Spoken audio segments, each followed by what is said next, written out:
Shut up and sit down. Welcome to the Health and Wealth Podcast with your hosts, Tim and Carter.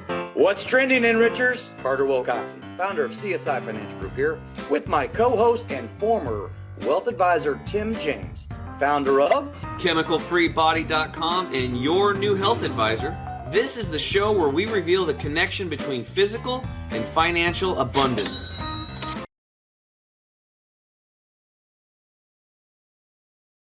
Hey, welcome back, Enrichers. Carter Wilcoxon here, joined by my freezing cold 4 feet of snow co-host in Idaho. It's only 2 feet. 22 feet. Two. 2 feet of snow. The first 2 feet already melted. Now we got another 2 feet, and it's snowing again. Yeah, that's awesome. So whenever you were playing a little bit of music, whenever before we went live and everything, have you been working on your guitar a lot lately? Yes, I'm doing the picking pattern to REM's Everybody Hurts song. Oh, that's kind of apropos for today, huh? Yeah, no doubt about it. Well, hey, Enrichers, we are very excited that you're joining us again today. And thank you so much for, being the Enrichers and our listenership. Make sure that if you want to see any of our previous podcasts, you can always go to our website, The Health and Wealth Podcast Show. But we are very excited in having our guest today, Shari Greco Reiches of Rappaport Reiches Capital Management. Awesome. We can just say RRCM. RRCM sounds fantastic. Well, Shari, we really do appreciate you coming on as a guest today on the Health and Wealth Podcast Show. And I know we're post holidays. It's the Monday back after New Year's and everything. We calling it the hangover show, if you will. But we're super excited about not only having you on in 2022, but you're going to have the ability in our second segment to talk about your book that you've written recently here and everything. But before we get there, our Enrichers really like to get to know our guest. And we want to hear, and I do as well, what your journey was like coming into the financial services arena. Did you have influencers along the way? Was there something that happened to you personally that got you into that? Because, not a lot of us. Were you held at gunpoint? Not really, no. Most of us are not, in grade school thinking to ourselves, man, I want to, wear a suit and go to the office every day and advise people with their finances. So anyway, with all that being said, Shari, share with the Enrichers what it was and what your journey looked like, originally on what brought you into this field. Sure. And I have to go way, way back. And my mom has a big part of me and my dad getting into this field. So we call my mom the closer, and she's a big part of this program. Unfortunately, when I was 8, my biological father passed away. My mom had met him when she was 16. She was 30 years old with 2 kids, not a lot of money. He died pretty quickly of lung cancer. So I saw my mom work nights. I saw the stress that money early on had.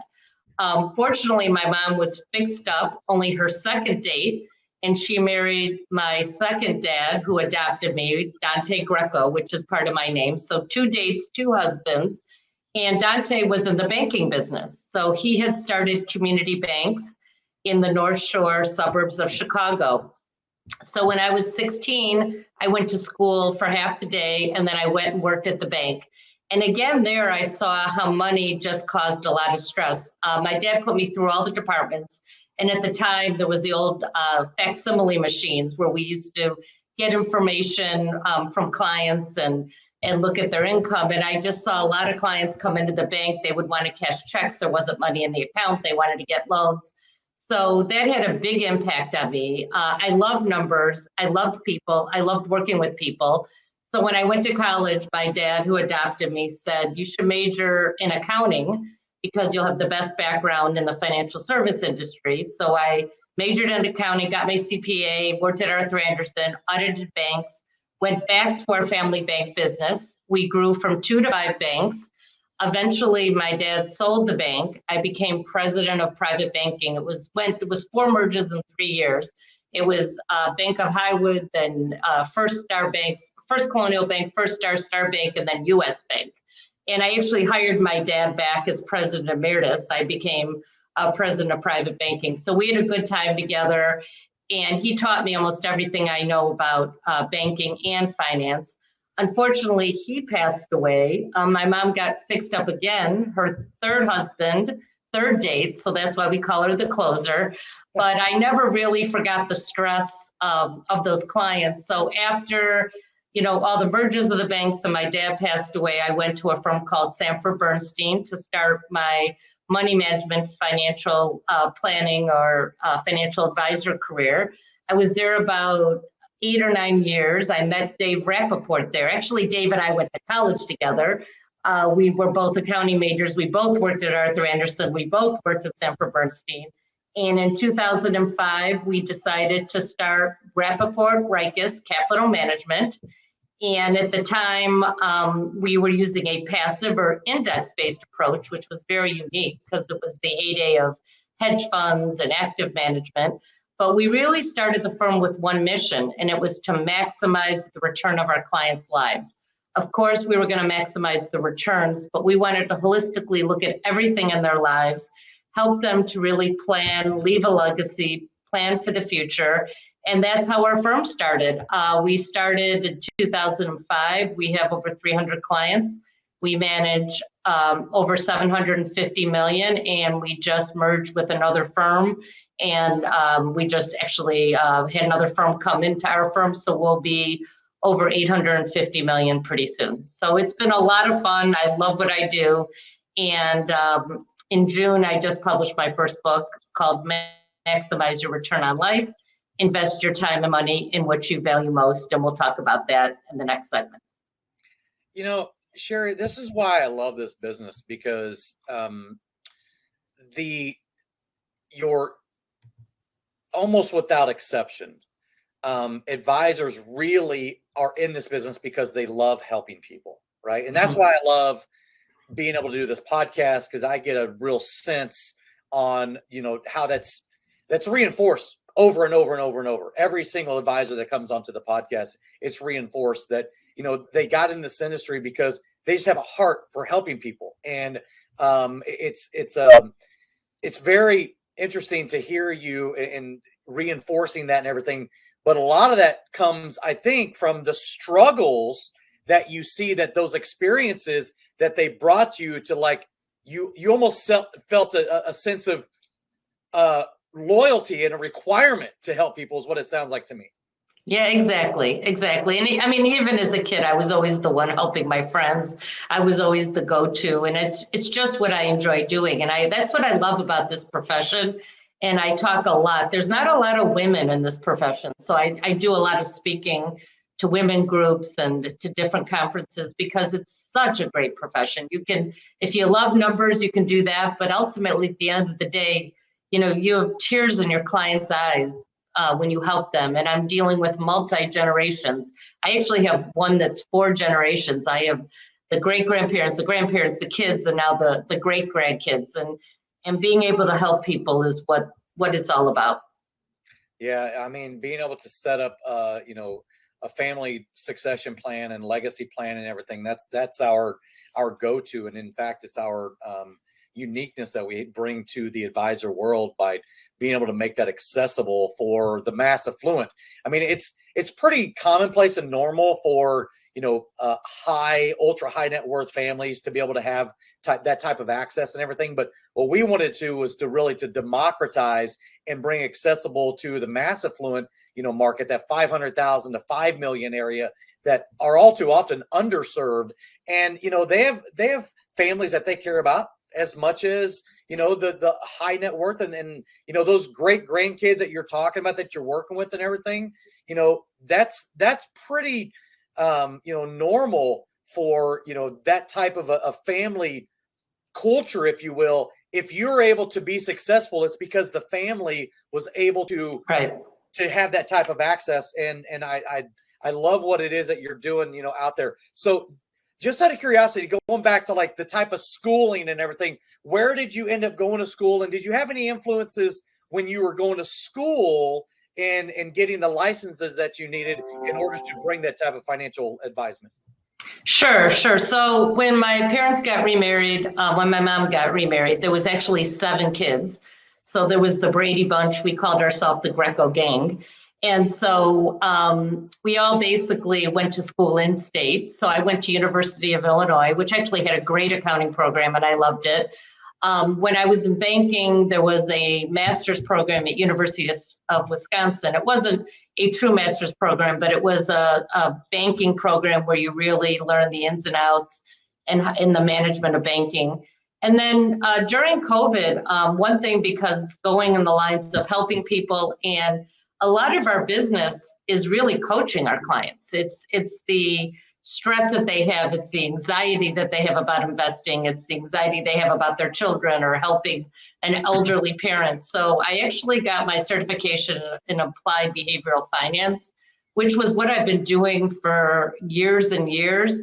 But to actually get the course and seeing why I was doing these things, and there's actual names for certain behaviors and how to coach clients along the lines, was really truly transformational, even later on in my career. So I really enjoyed studying that as well.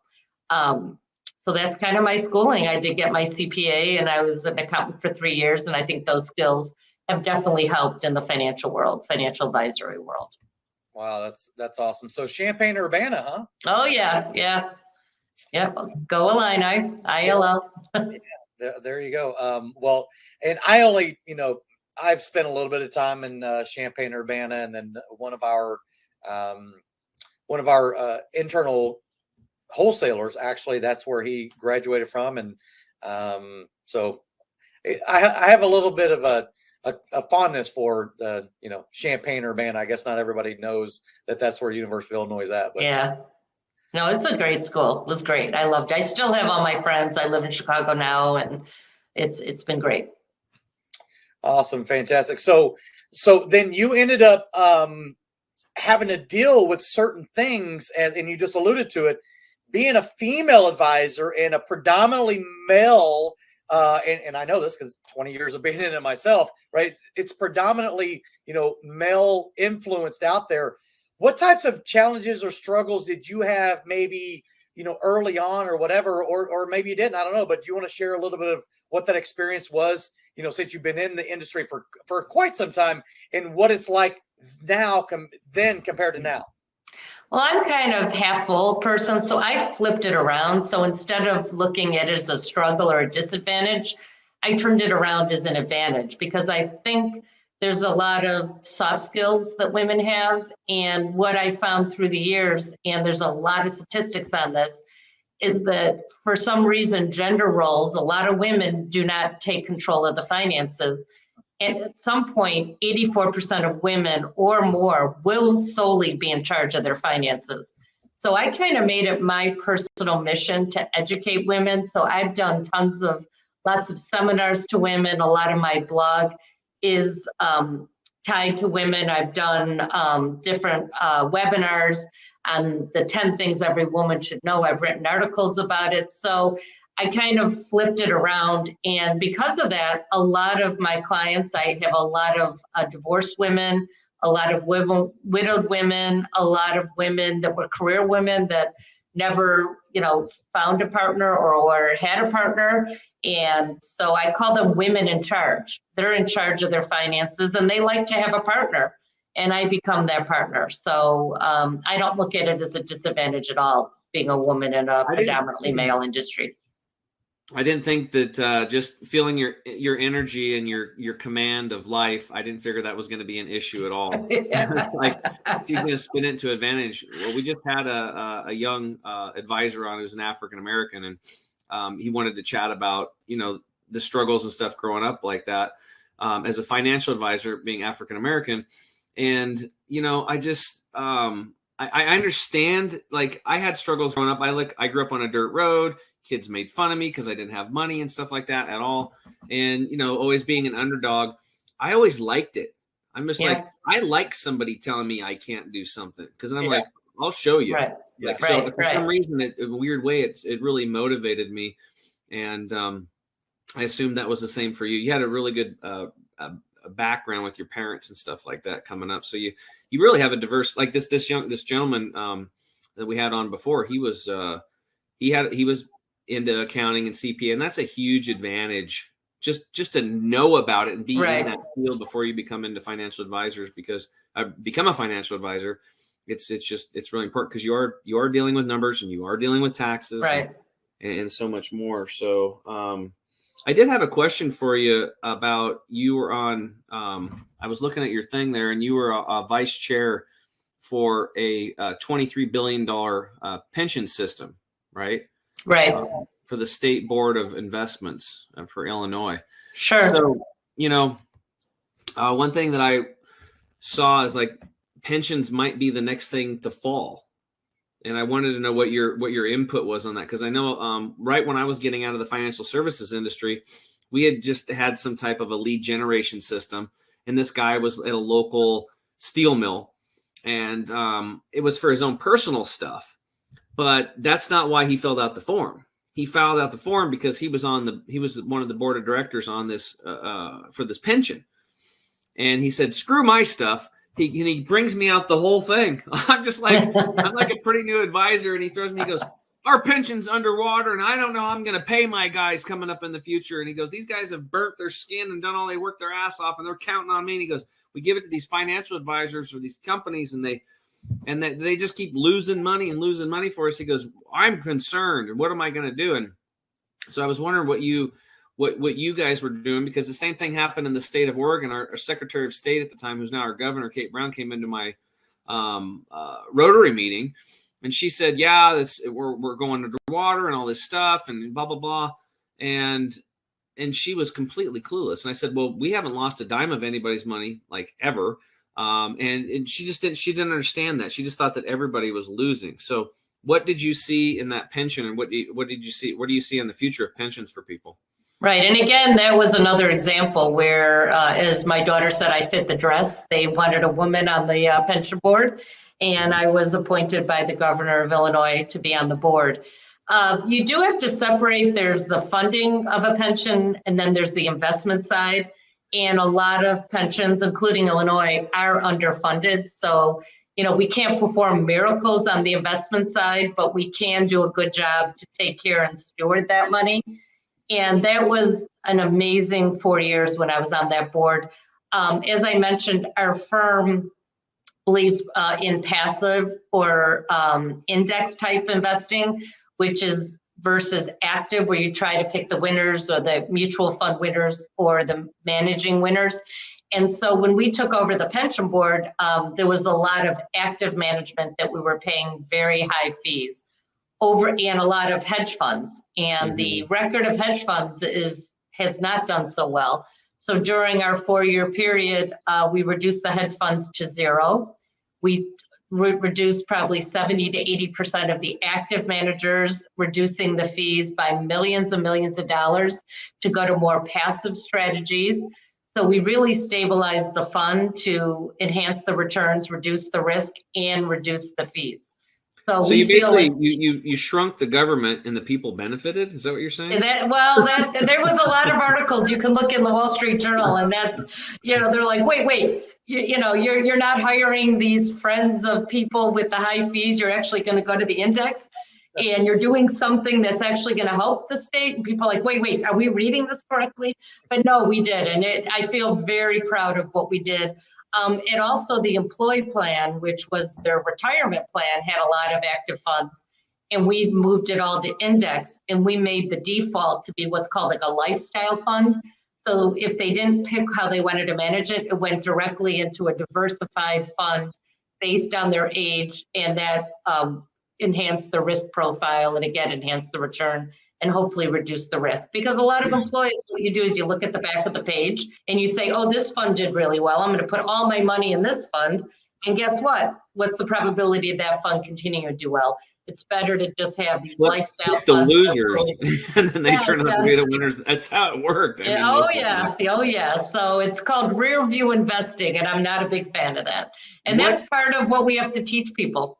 What percentage of were you guys using real estate at all? Because when I was advisor, it seemed like the more real estate we had, the better the performance. What were you guys doing for that pension I fund? think we were about 5 to 10% real estate, and because we were so large, we could go direct, and we actually had a real estate consultant. But the average investor, they're better off just to buy like a index through Vanguard, like a REIT, or we use dimensional fund advisors. But the great thing about real estate is it moves differently than stocks and bonds, so it really can be a nice diversifier for your portfolio. Cool.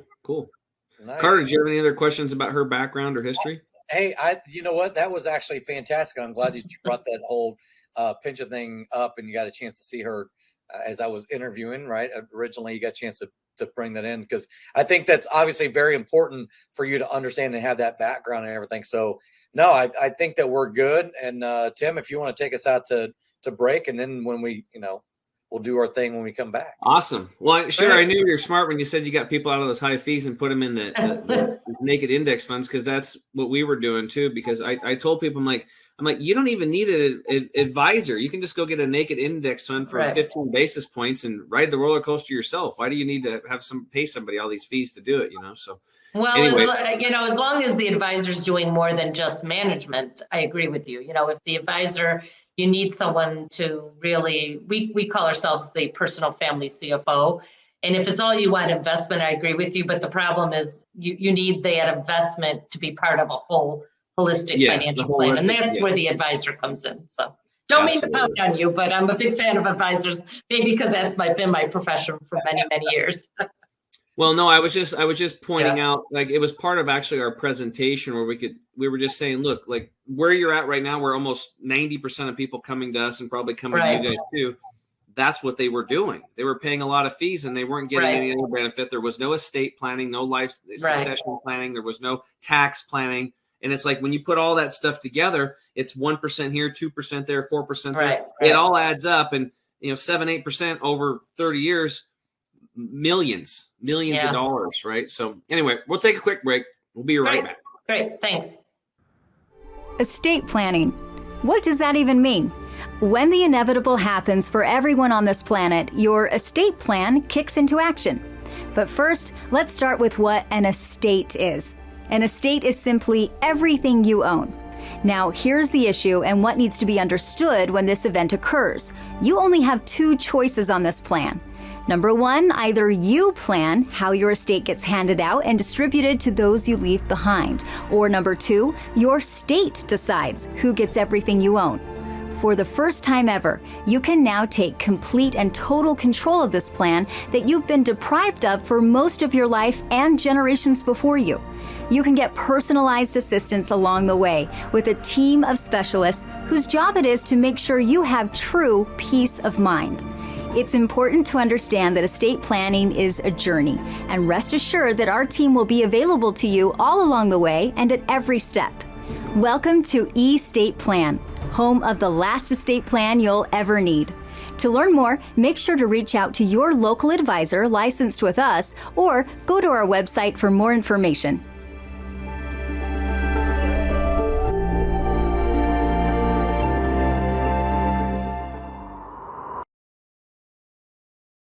What's up, Enrichers? Tim James here. I'm back with my co-host Carter Wilcoxon. Today in the house, we've got Shari Greco Reiches, and I'm really excited to have you on today because you're one of the few people we've had on that is, besides kicking ass, you've written a book and you're really taking your message out to millions of people, which is very exciting.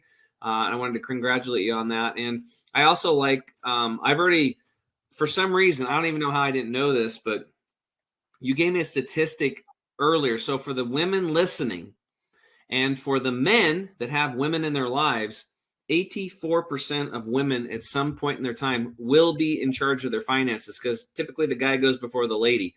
So think about that. That's why it's so important for everyone. And I know some ladies out there, because I've had these clients like, I don't want to think about this. It's not my highest excitement. It's okay. Find somebody like Shari where it is the highest excitement for her, and find somebody that you can trust, which is the most important thing. You have to trust these people. You need to get a financial advisor in your life, and it'd be a good idea to attend the meetings and at least get to know that person and have some clue of what's going on. So down the road, when you become an 84%er, you're not just left in the dark. We were talking Can about I this add earlier. one thing? I don't have it in front of me. I wish I did, but I think it said 30 to 50% of couples have had financial infidelity, which means that they've done things behind the other couple's back. So that's the other reason it is so important for both spouses to understand the complete financial situation. So if there's money missing or something going, you need to understand it. So that's a pretty Especially high when you're statistic as married. well. Especially when you're married, because you're hooked to that carriage, both of you. And if the carriage goes over the edge, it's going to take you with it. Right, exactly. Yeah, really, that's a really important point. So anyway, why don't we get into what you're doing now Sure. as an advisor, how you're helping people, and then you can tell us a little bit about your book and what's going on with that, your new podcast. Sure. Yeah. So I started a blog about 3 years ago and it really took off. It was called Maximize Your Return on Life. And it just talks about how spending your time and money and what you value most.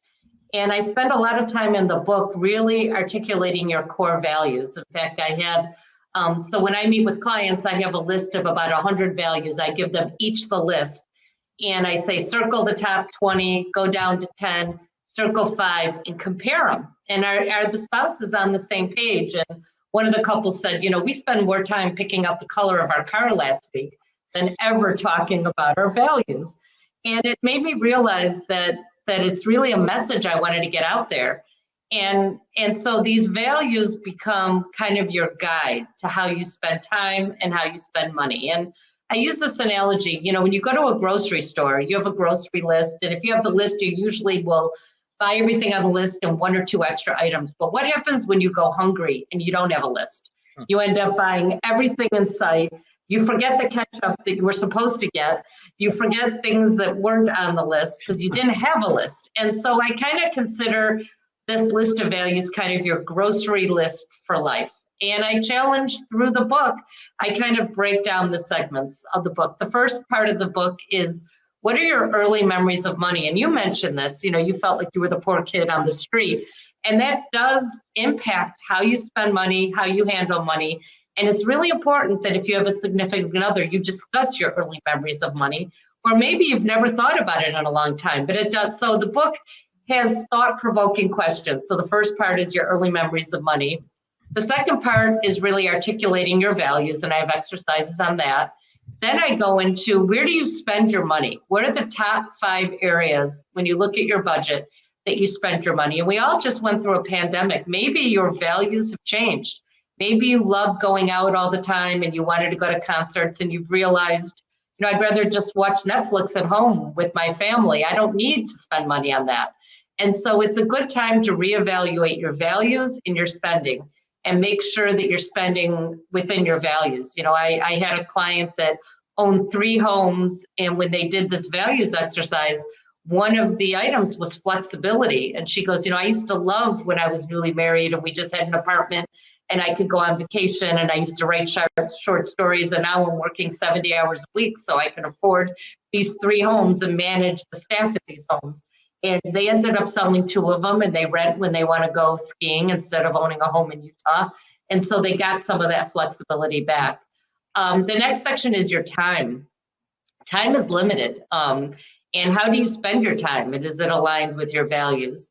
And then the 5th area is really, how do you leave a legacy? How do you pass on these values to your loved ones? How do you protect your loved ones? How do you make sure, I call it liability planning. Do you have enough life insurance, disability insurance? I call the what if. What if something happened to you? How would your family be able to continue? And then the last section is really gratitude. We should all be thankful for what we have and live for today and not constantly live for tomorrow and try to get to the next ring and to the next ring. So really, that's the message. I dedicate this book to my dad, Dante Greco, who adopted me when I was 10. And I'll never forget, he said to me, it all started, I call it Boots and Bruce. When I was 16, I got my first paycheck and Bruce Springsteen was coming to town. And I also wanted fry boots. And so I thought if I asked my dad, which one should I spend the money on? He'd say, oh, buy one of them, I'll pay for the other. But he didn't. He looked me in the eye and he said, Shari, you can have anything you want, not everything. So pick what's most important. So that's the dedication in the book to my dad.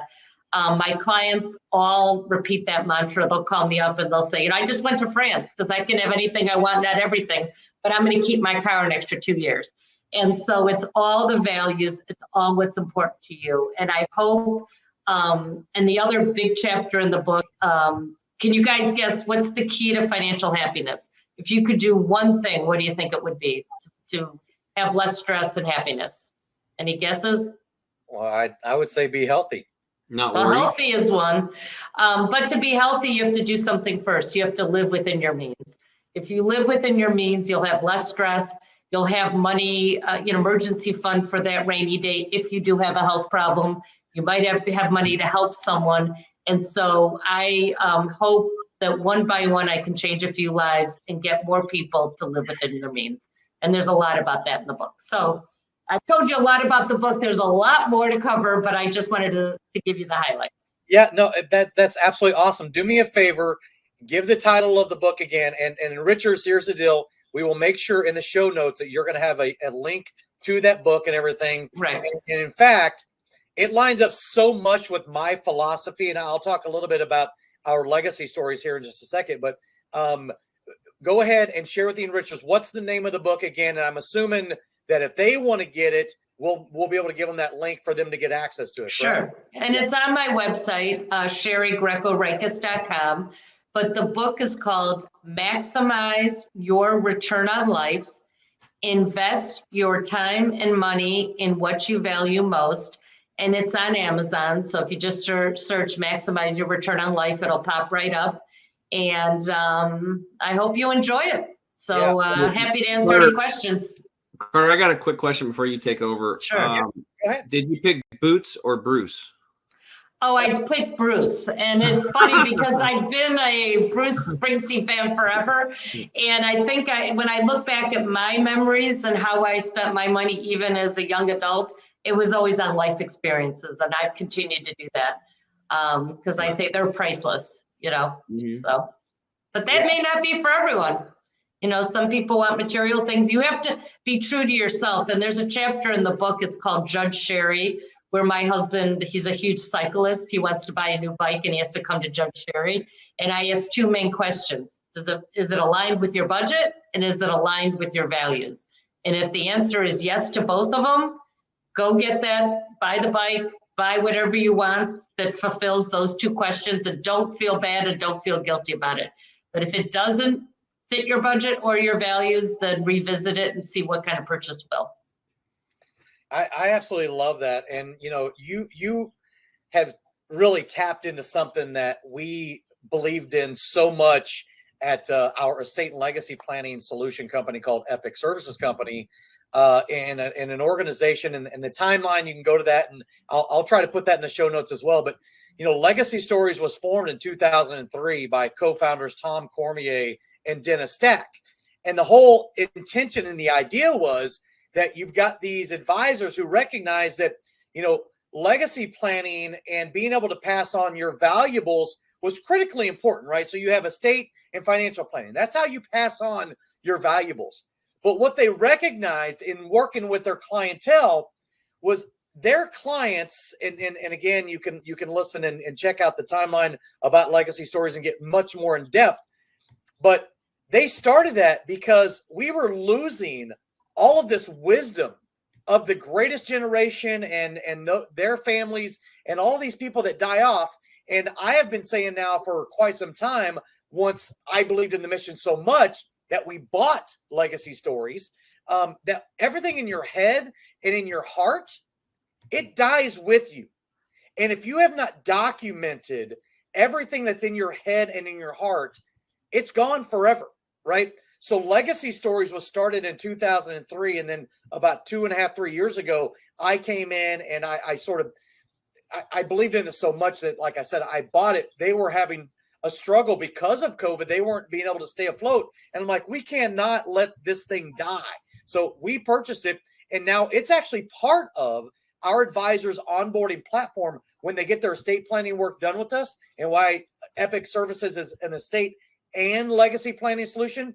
They get a portal with unlimited documentation area for you to be able to provide all of these things that make up who you are, right? And it gives you the ability to pass on your values as well as your valuables with the estate and financial planning. So anyway, your book, I cannot wait to read it. And I suspect that what's going to happen is a lot of my advisors, that's going to be a gift from me to them. So we're going to, might be one of your biggest purchasers. Yeah, I actually, I gave the book to my clients. I had an 85-year-old client call me up and almost was in tears after he read the book and said he wished he would have read this book before because he worked way too much. He ended up getting divorced and he never really looked at his own values, which was really the family. And so I do think that, and I've said that so many times, I can't believe you just said that. I do a lot of philanthropic work and I do a lot of legacy planning for charities. And I always say, you can pass on your valuables, but you should also pass on your values. And often a lot of that is really having family meetings and explaining your charitable intent and leaving that in your estate plan.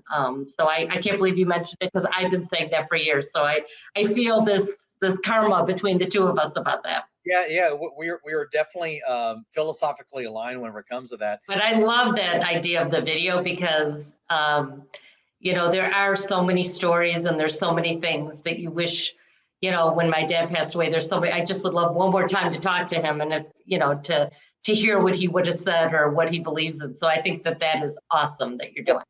And Shari, what we will do, and I'll share more of this, offline and after the podcast and everything, but Legacy Stories really has been the one emotional tie-in that brings more engagement from the female perspective, right, of the husband and wife duo, right? Because typically, the numbers guy is the husband, right, in a traditional sense. And a lot of times there's not a lot of engagement by Mrs. Jones, as we call them. And what we wanted to do is we did not want to have an advisor have to only be working with one of the two. And we wanted them to really own that relationship. So by incorporating Legacy Stories in the overall onboarding platform that we deliver on the front end, now you've got total buy-in from the husband and the wife because the emotional attachment of Legacy Stories, that is the legacy planning with Legacy Stories that we talk about on a regular basis. And you just said it. The one thing that I recognized that there are so many advisors, if they ask the question, what would you pay to be able to hear your great-grandfather talk about what it was like to grow up in the Depression?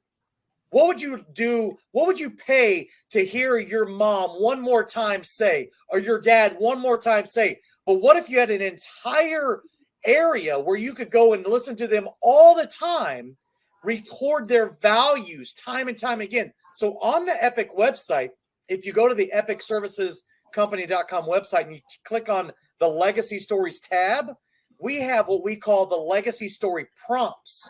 Because where do you start? It's that old saying, like, how do you eat an elephant, right? Right. One at a time. But if you're going to be able to pass on all your valuables and you're 82 years old or 77 years old, you're like, where do I even start recollecting all the things that made me who I was? So if you go there's a Legacy Story prompts that goes in so that when you start recording all of the things that make you who you are to pass on your values, you have all of these, and there's hundreds of these Legacy Story prompts to prompt your memory to record with your voice how you're going to be able to pass on those values, and great grandchildren that you'll never have met will have the ability to share and listen to all of those stories that you get to, record, audibly, unlimited in what we call the Legacy Story Family Vault. Yeah, that's amazing. I think that is great. I can't wait to learn more about it because, what better gift? And that's kind of sort of how it started. And, that timeline talks about, why they started that. And again, they were really struggling staying afloat because of COVID, because they couldn't get out and do a lot of things they were doing. And they reached out to me. And in fact, I got a very heartwarming, heartfelt email from the co-founder, Dennis Stack, over New Year's. And he was so thankful that I came in and basically funded this thing now forever. And they never have to worry about all of these stories that could have possibly been lost, which is defeating the purpose of why they started it in the first place. But here's the deal. I just believed in it so much that I was like, there's no way we cannot do this. So our advisors, they have the ability now to tap into this themselves to deliver to all of their clientels. And in fact, we gave away for one of my advisors that we just did a radio show in St. Louis, for their first 10 callers, we were going to give, it's $1,000 value. We were going to give a family vault to the first 10 callers that called in and everything. And it was very rewarding for me to be able to, to deliver that as my way of giving back as well. So anyway, it's just something that we are very philosophically aligned in that. And I can't wait to be able to read your book and be able to share that with many of my other advisors as well. Yeah, I have a chapter in the book that says over Thanksgiving, past your values in addition to the turkey. And I list a few of the prompts you mentioned. And I said, it's a good time, the family's sitting around the table. And I have questions like, what regrets did you have? What mistakes did you have that you learned from? What would you like if you had one advice to give? What would that be? And I tell them to videotape it, but I send that blog around every Thanksgiving, and I get a lot of feedback from it. So I think there are people that really want to share their knowledge and also share how they feel and their values with others. We're so busy, we run from here to there, and we need to just sometimes stop and take the time and really have these deep discussions. Yeah, it's really important. It's really important. I've seen like elderly clients, especially women, where we've talked about this before in previous episodes, where, the husband's been dead 2 years, but his voice is still on the voice recording machine at the answering machine at home. And I know they're listening to it. They like to hear it. You could do so much more for your spouse by recording a heartfelt message and doing things for your kids and grandkids and saying, do this and do that. And the only reason you don't know who your great grandfather is because he didn't leave you any money and he didn't leave you a story. So, one of the two, it'd probably be good, especially if one of those stories was a life lesson that you could pass on, and you can learn from other people's mistakes, not your own. That's a pretty smart thing. So anyway, guys, we're going to take a break. When we get back, we're going to flip the script and let Shari ask me anything she wants on health. We'll be right back. Right.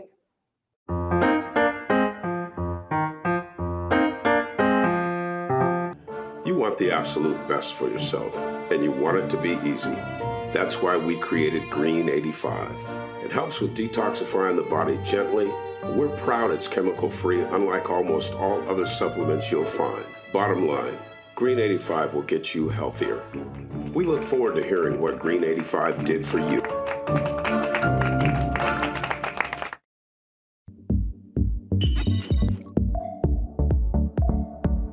To get this product and our other amazing products, go to chemicalfreebody.com. That's chemicalfreebody.com.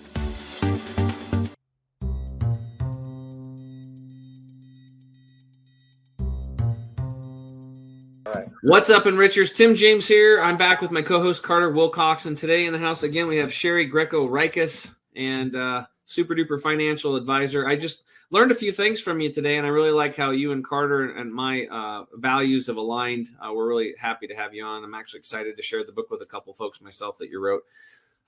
So now here's the opportunity to flip the script. So now you get the old financial advisor, now health coach, here to answer any questions you have on health. So go ahead, whatever you got. So I guess my first question is, how did you go from wealth advisor to health advisor?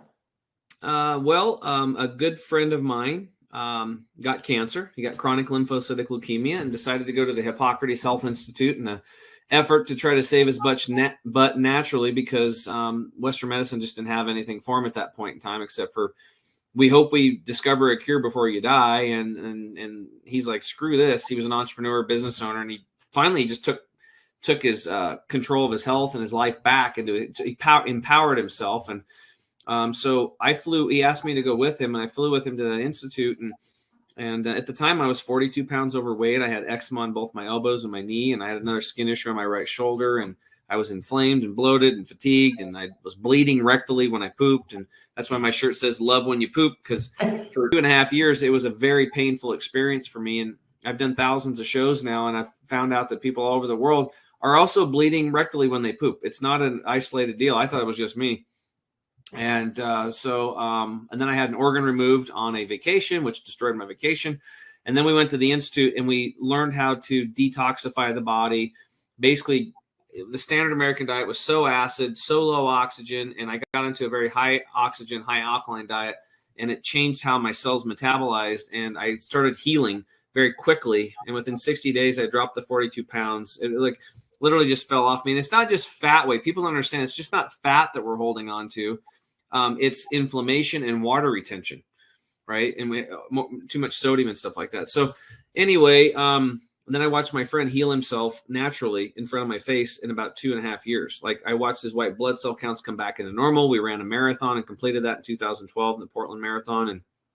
And I've been geeking out on this stuff ever since. And finally, I just decided I'm just going to do this full time because it was actually after my little brother was killed in a mountain biking accident. I just decided life is short and I'm going to go out doing what I love. And I just love I love being healthy. And today it's like a gift, like waking up, because for years it was like not healthy. And, I was making money and doing these things and helping other people with their money as a financial advisor. But my path switched over with this experience. And I just decided I'm going to help people on the health side and let other people do the wealth stuff. And together we can really help people out. Can you say the name of that institute again?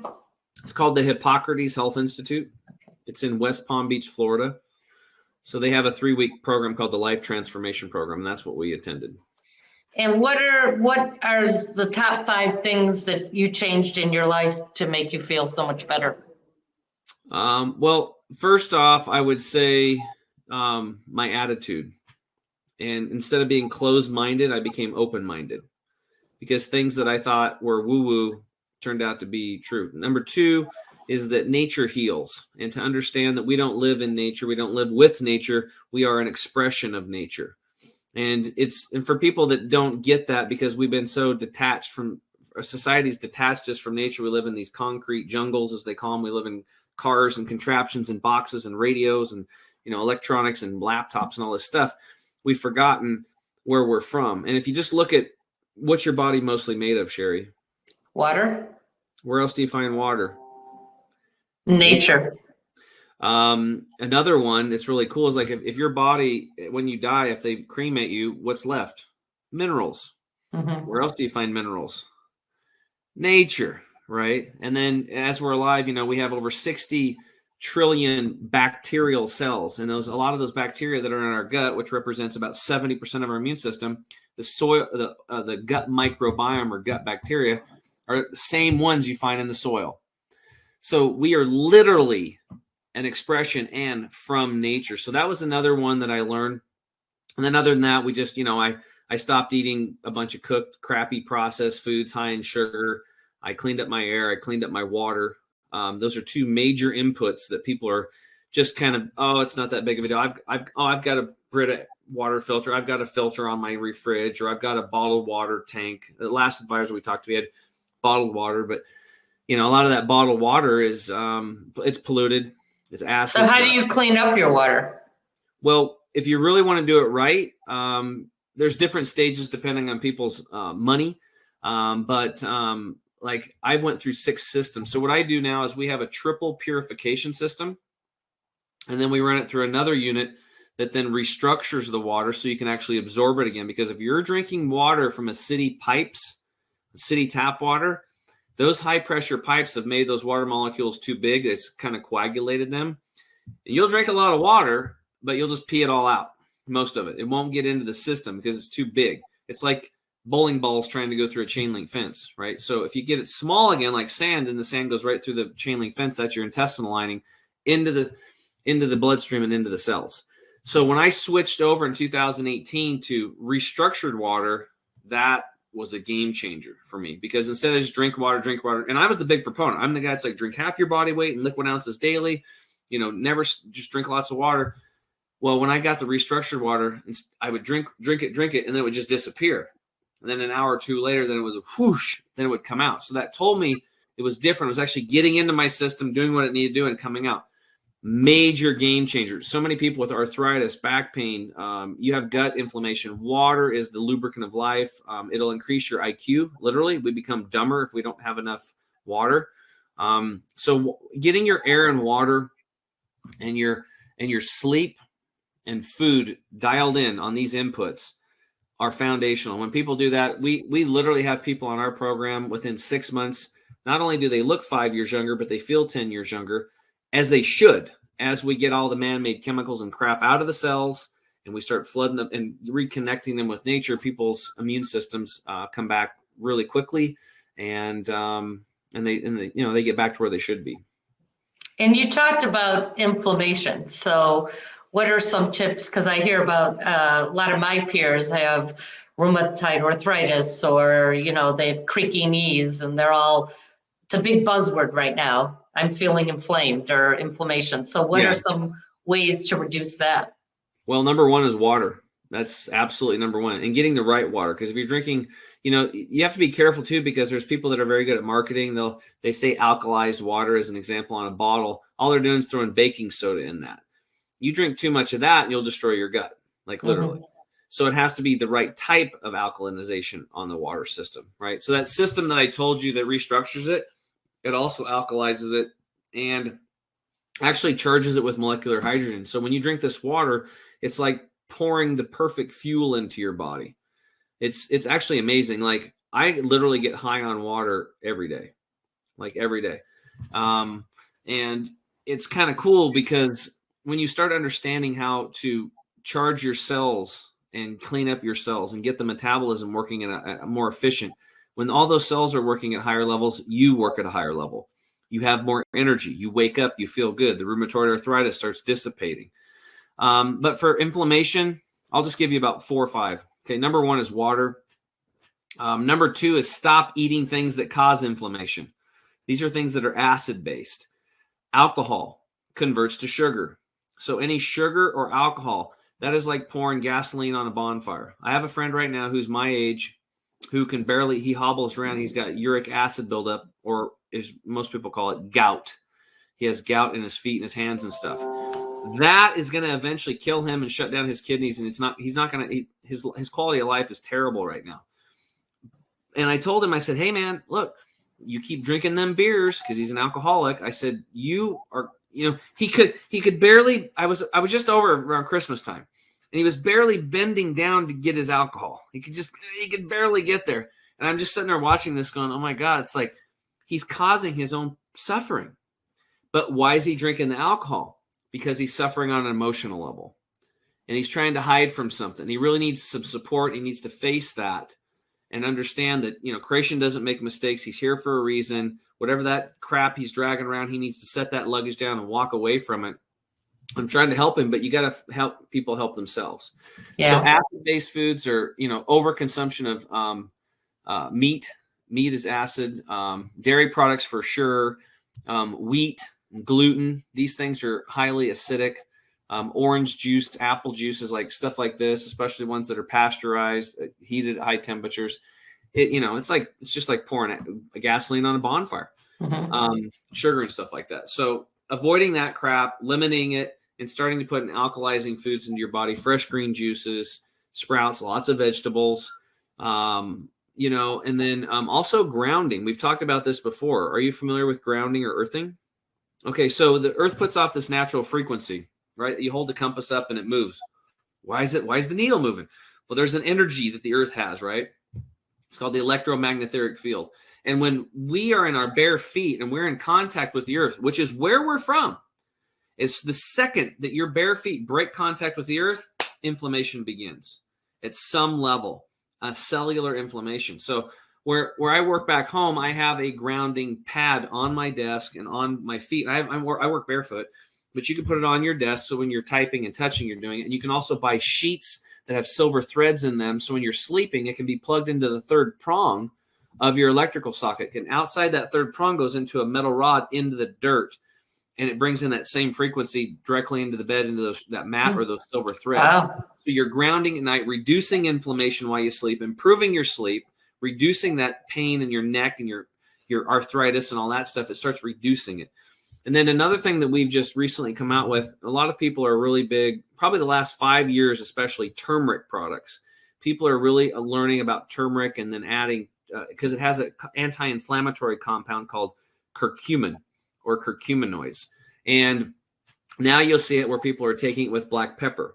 Now, the reason why they're doing that is because that substance in black pepper called bioprine it helps absorption, right? So we've got major absorption issues malabsorption issues in our gut. What you're eating, you're only absorbing about 10 to 30% of what you eat because of the cooking process and all the crap. And then the gut's jacked up and the cells have bad fats around them. There's cellular inflammation. We're not hydrated enough. The cells are just not in a good state to absorb stuff. We developed a turmeric product that you squirt in your mouth and you wait 30 seconds and it disappears right through the mucous membrane and goes directly into the bloodstream. So in 5 minutes, your entire cardiovascular system is doused in these microscopic curcuminoids. So last week, I don't know if I told you, Carter, but we had it was about 2 weeks ago, I had a nurse practitioner call me from a functional medical clinic down in Texas.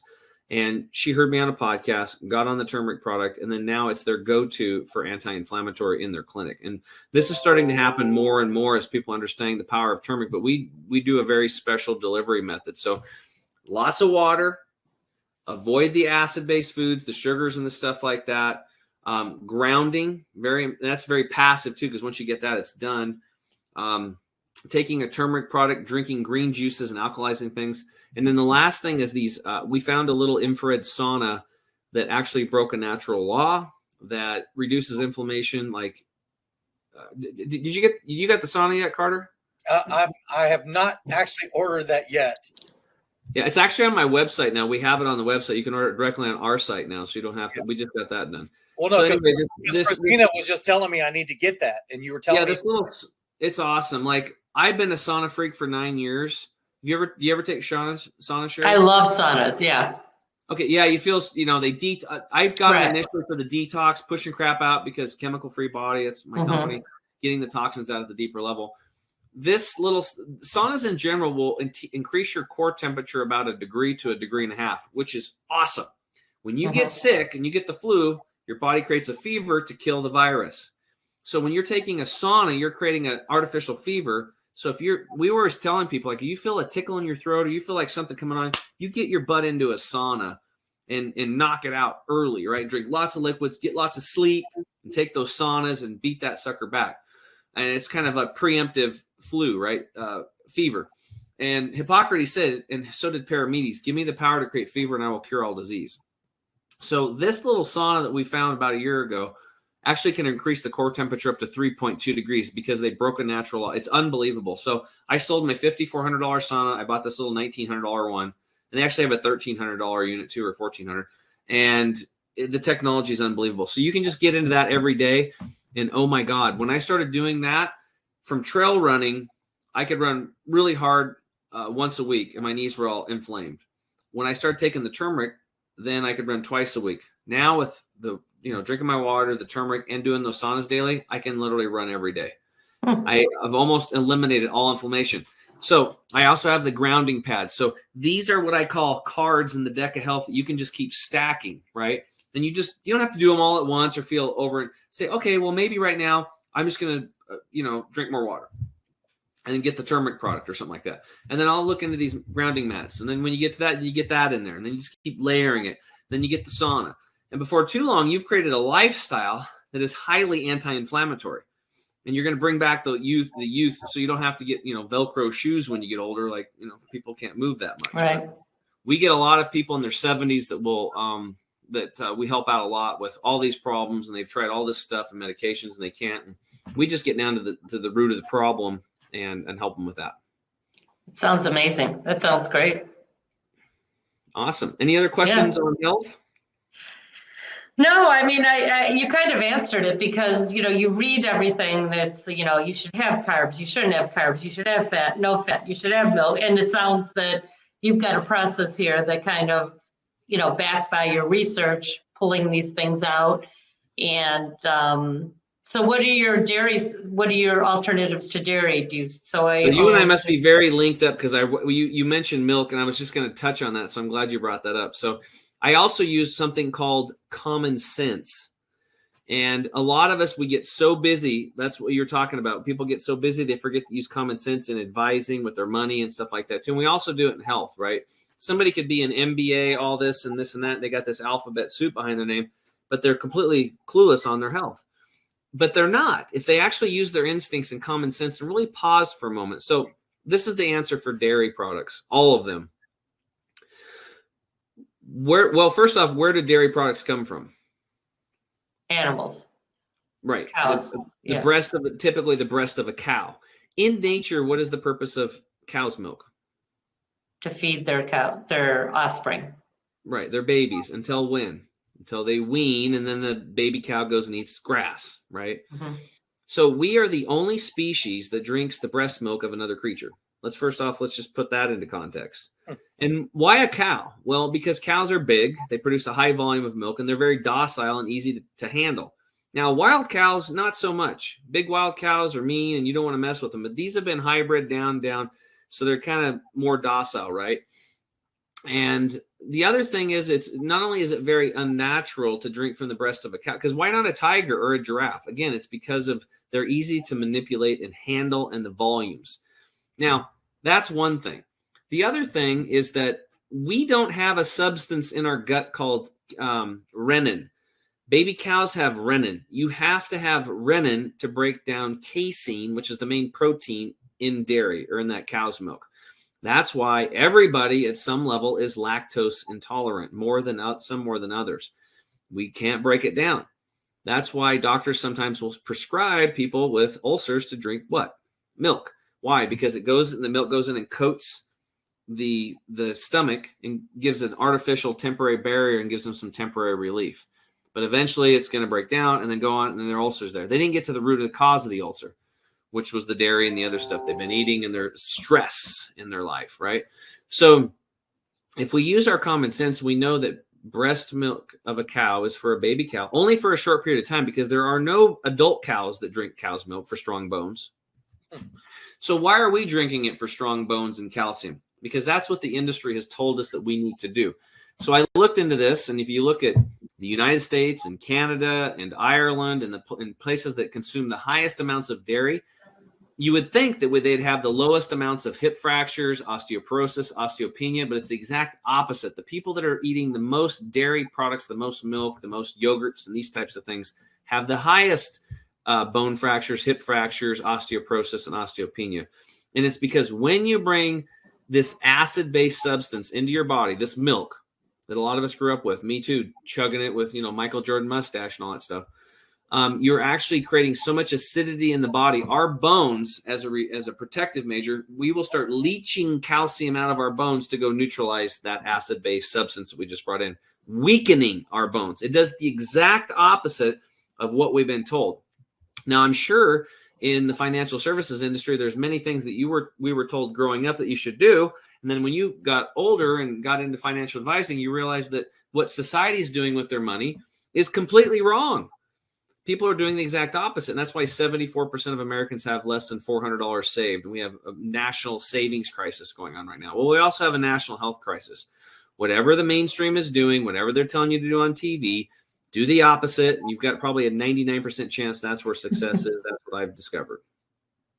Great. Very, very, very interesting. So what do you think about milk now? Dairy milk. Yeah.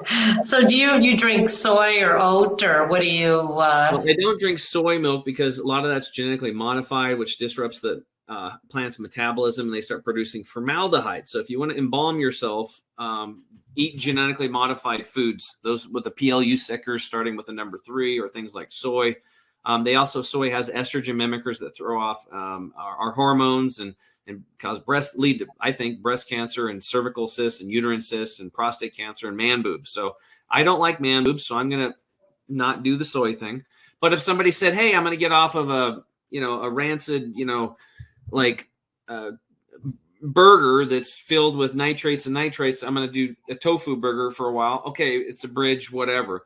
But long term, I wouldn't want to stay there. So the reality is what is milk made of? It's made of mostly fat, and then they add sugar to it. So instead of getting a fat from a cow's breast that got it secondhand from a plant, you just go get it firsthand from the plant. You do almond milk, walnut milk, cashew milk, flaxseed milk, amazing. I guess you could do a little oat milk, but you could start with stuff like that. And then even better, sprouted nut milks. And that's what we teach. So, because some people have, once you take a nut and you soak that nut in water for 8 to 12 hours, you're going to release its natural insecticides or protectants or an inherent poison to protect it from the last bug eating it. And then it becomes on average about 8 times more digestible. We spoke earlier about how many digestive issues of absorption issues people having today from the breakdown of their gut. So this helps out with absorption of nutrients. And these are high quality fats because they're sprouted. They've pre-digested themselves. They've turned from a fat into a fatty acid. So your body doesn't have to turn that fat into a fatty acid. It's already done. That energy used to convert it now goes back to your immune system and your activities of daily living so you can heal and have more energy for your life and your mental think. So sprouted nut milks. And one of the easiest ways to do it is buy sprouted nut butters, throw it in a blender for 5 seconds in purified, restructured water, and you've got pretty darn healthy milk that you can mix into whatever you want. So do you eat fish and things like that? Or are you once in a while, once in a great while? Are you pretty plant-based, your diet? Mostly plant-based, yes. And the reason, and I grew up hunting and fishing. So when I got all this information, I was pissed because I told the doctor, I was like, well, I don't eat all that crap. I'm like, I shoot my own animals and fish. And he's like, well, he goes, Tim, where do those animals eat? And I said, they eat in the farmers' fields. He says, and what do the farmers spray on those fields? And I was like, chemicals, right? And he goes, and even if they don't, 30 miles away, a farmer is spraying chemicals. And there we have this thing called wind. And the wind, goes up. So when the chemicals are on the plants, the animals eat them. So the entire time that animal is consuming plants, they're also, especially in sprayed fields and stuff like that, they're also bioaccumulating those toxins in their fat and their muscle tissue. So when you eat an animal, you're getting the accumulation of every chemical they've had in their life, right? But then people are like, well, what about plants? They could be sprayed too, or even if they're not sprayed. Well, most of that stuff washes off the plant, unfortunately. But it goes out into the creeks and stuff. That's why we have to purify our water. But it's not as bad in the plants at all. That's why I saw a study one time where there was a woman that had plant-based and a woman that was a standard American diet with meat and all that stuff and dairy. They looked at the breast milk, and the woman that had that was plant-based had 2% of the toxins levels of the woman that was eating the standard American diet with consumption of dairy. So that went through her system. It was in her breast milk. And think about it. These women are just feeding these kids. And I just did it on the last podcast.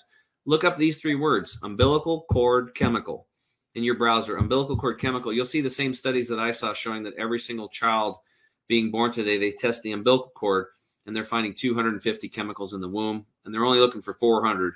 And 180 of those cause cancer in humans. So we are born polluted. We are de-evolving as a species. And it's really simple. We get the chemicals out. We flood the body with nature, clean air, clean water, clean food, and hopefully some clean elections. And we can get things back to where we need to be. Great. Well, very, very interesting and very informative. So. Well, we loved having you on. I thank you. Thank you for the opportunity. Loved meeting both of you. So. Yeah, are you kidding me, Shari? This was absolutely fantastic, and I really am excited, to be able to share with the enrichers in the show notes your book, and that way they'll be able to make it real nice and easy for them to check out your website as well as be able to get the book. So, hey, enrichers, thank you so much for joining us for another episode of the Health and Wealth Podcast.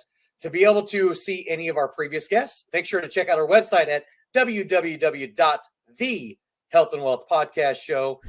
And you can be able to also get our podcast to like, share, and subscribe on Google Podcasts, Spotify, and Apple Podcasts. For my spectacular chemical-free body co-host, Mr. Tim James, and our fantastic, spectacular, amazing guest today, Shari Greco Reiches.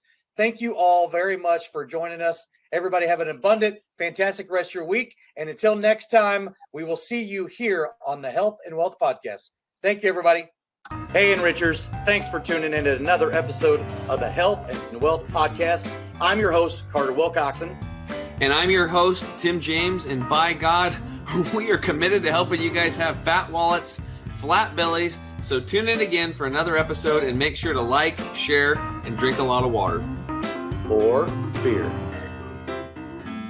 You have just listened to the Health and Wealth Podcast with Carter and Tim.